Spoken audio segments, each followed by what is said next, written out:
Okay. So hi, I'm Jessie, and I'm going to be talking about iconic women in tech history.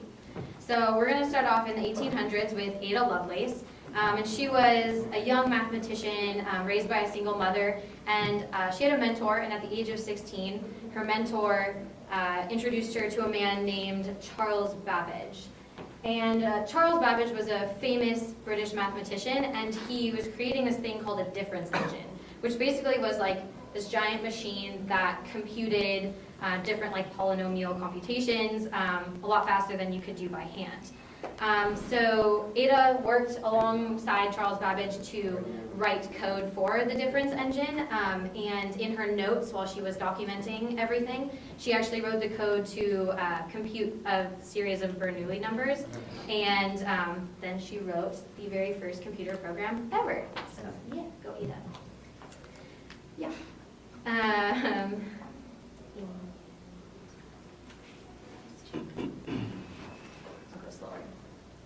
Okay, so next we have Grace Hopper, and many of you guys might know her as like the conference that is named after her that happens in the fall that a lot of us go to. So she was born in the early 1900s, and she used to take apart clocks as a child, and her mom got like really angry and let her only take apart one, even though she had originally started with like 10. She got her master's degree from Yale and was a professor before World War II started. And when World War II started, she was like, I'm joining the military, I'm going to join the US Navy, where she worked on the very first computer ever. I didn't.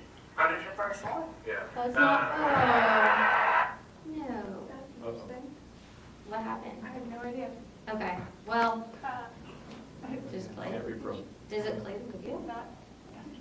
What is it? I don't understand. I hit the space bar. Now, how did you know so much about computers then? I don't know. I don't know. The slide after. Yeah, or it looks like there's like a switch button at the top to go back to is there? There's amount of time. At the top, right? By the X, yeah. Next to this. This one? That one. Okay, And then click on it.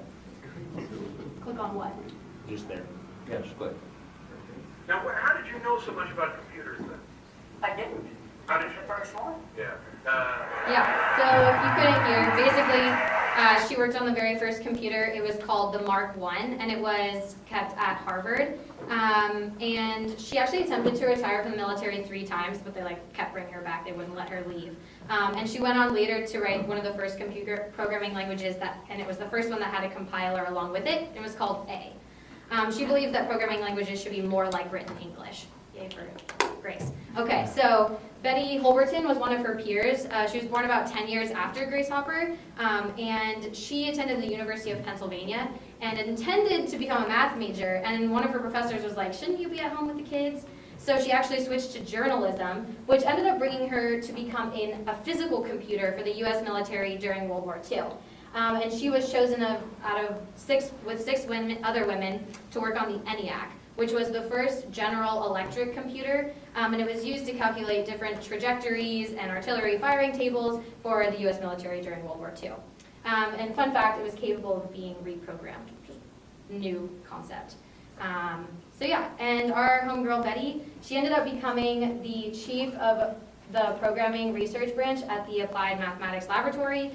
She wrote a whole bunch of things that ended up becoming very useful to us later in the tech industry and created the numeric keypad and made computers beige. Lots of things. So Anita Borg is our last one, and she was born in 1949.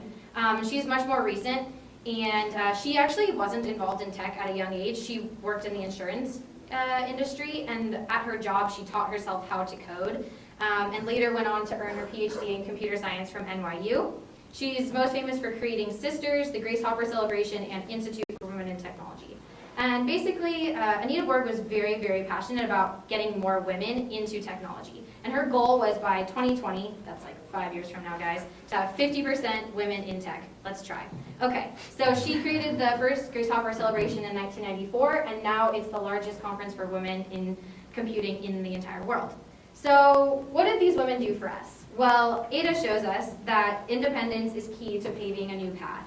And Grace showed us that you must be persistent in order to be successful. And Betty showed us that believing in yourself triumphs all negative beliefs that you're incapable.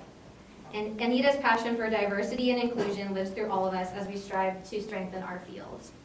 So the question really is, not what did these women do, but what will you do?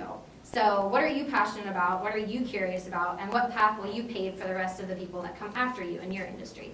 So see these women as great inspiration. Yeah, that's all.